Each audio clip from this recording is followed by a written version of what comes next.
Assalamualaikum warahmatullahi wabarakatuh. Selamat pagi anak-anak. Bagaimana kabar kalian hari ini? Semoga kabar kalian baik-baik saja ya, dan pastinya sehat selalu. Di sini, Ustazah akan belajar bersama dengan kalian di tema 1, subtema 2, mata pelajaran bahasa Indonesia, gagasan pokok dan gagasan pendukung dalam bentuk diagram kelas 4 MI Muhammadiyah 27 Surabaya.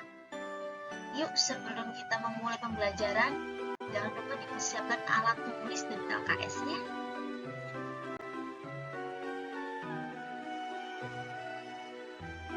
Gagasan pokok dan gagasan pendukung akan lebih mudah dipahami jika disusun dalam sebuah diagram.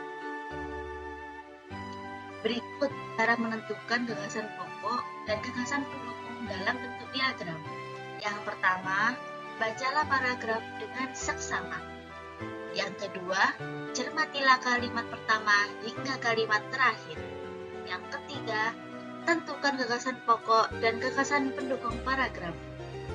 Keempat, gagasan pokok adalah bagian inti, dapat ditulis di bagian atas atau tengah.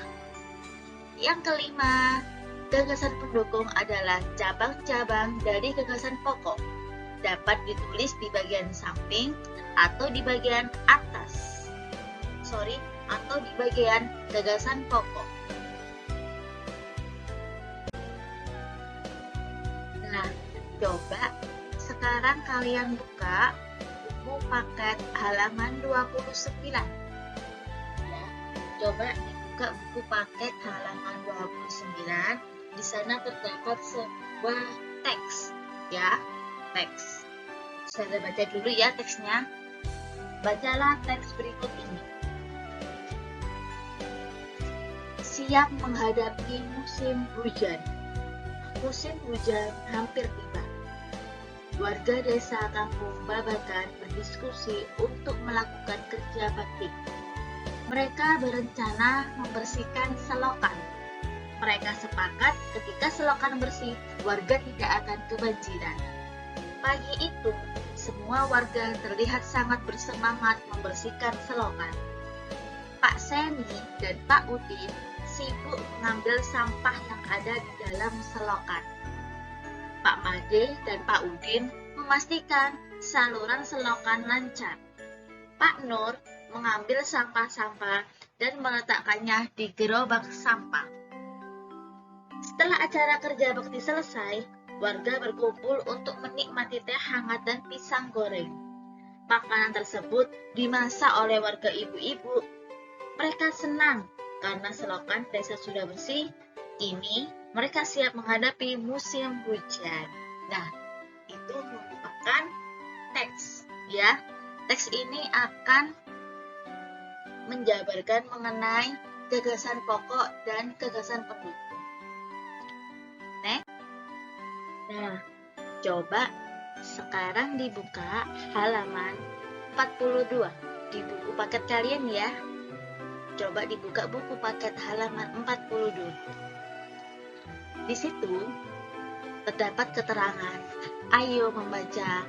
Pada pembelajaran sebelumnya, kamu sudah membaca cerita tentang siap menghadapi musim hujan. Bacalah sekali lagi cerita tersebut dan tulislah gagasan pokok dan gagasan pendukungnya. Gunakan diagram-diagram berikut. Nah, kalian sudah membuka halaman 42. Sana terdapat diagram ya, kemana diagram tersebut harus kalian isi. Nah, sebelum kita isi, pastinya kita harus membaca dengan seksama teks tersebut agar kita tahu mana sih gagasan pokok dan gagasan pendukungnya. Yuk langsung saja. Coba kita perhatikan di paragraf pertama.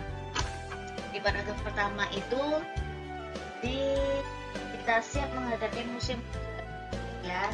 Di paragrafnya pertama, coba kalian lihat mana sih gagasan pokok dalam paragraf 1. Ya, gagasan pokoknya yakni musim hujan hampir tiba. Ya, jadi gagasan pokoknya yakni musim hujan hampir tiba. Gagasan pokok kemarin yakni topik yang dibahas pada suatu teks. Ya, pada suatu teks itu membahas tentang musim hujan hampir tiba. Nah, gagasan pendukungnya apa? Gagasan pendukungnya kemarin yakni apa? Informasi atau uraian tambahan pada suatu teks yang terletak pada kalimat penjelasnya. Ya, gagasan pendukungnya yakni yang pertama, warga desa Babakan berdiskusi untuk melakukan kerja bakti. Ya, yang kedua, mereka berencana membersihkan selokan. Dan yang ketiga, yakni mereka sepakat ketika selokan bersih, warga tidak akan kebanjiran.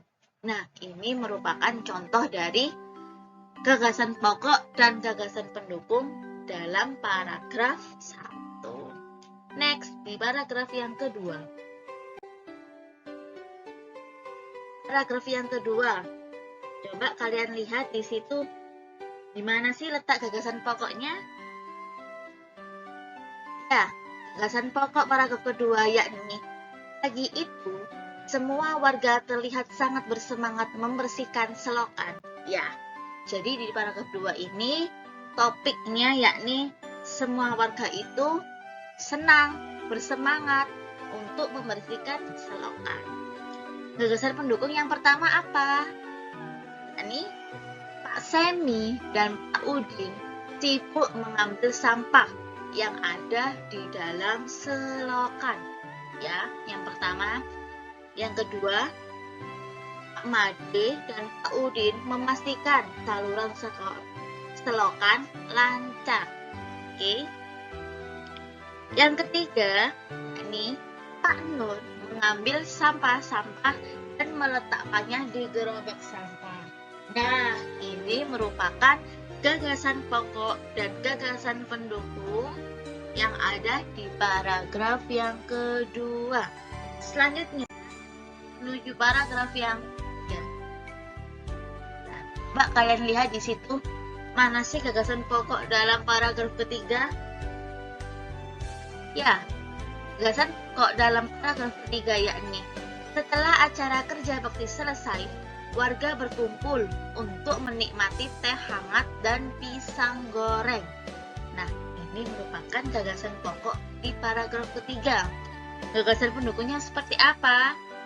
Nih, makanan tersebut dimasak oleh warga ibu-ibu. Mereka senang karena selokan desa sudah bersih. Dan yang terakhir, ini mereka siap menghadapi musim hujan. Nah, itu semua merupakan gagasan pokok dan gagasan pendukung pada cerita teks tersebut. Nah, next akan belajar membuat ringkasan teks dengan peta pikiran. Peta pikiran yang berisi gagasan pokok dan gagasan pendukung dapat dijadikan acuan untuk membuat ringkasan. Meringkas isi teks sama dengan menulis kembali isi teks secara singkat. Ayo membuat ringkasan dengan mengikuti langkah-langkah berikut. Nah, ini dapat cara membuat ringkasan. Nanti kalian bisa praktek ya. Yang pertama yakni bacalah teks dengan seksama.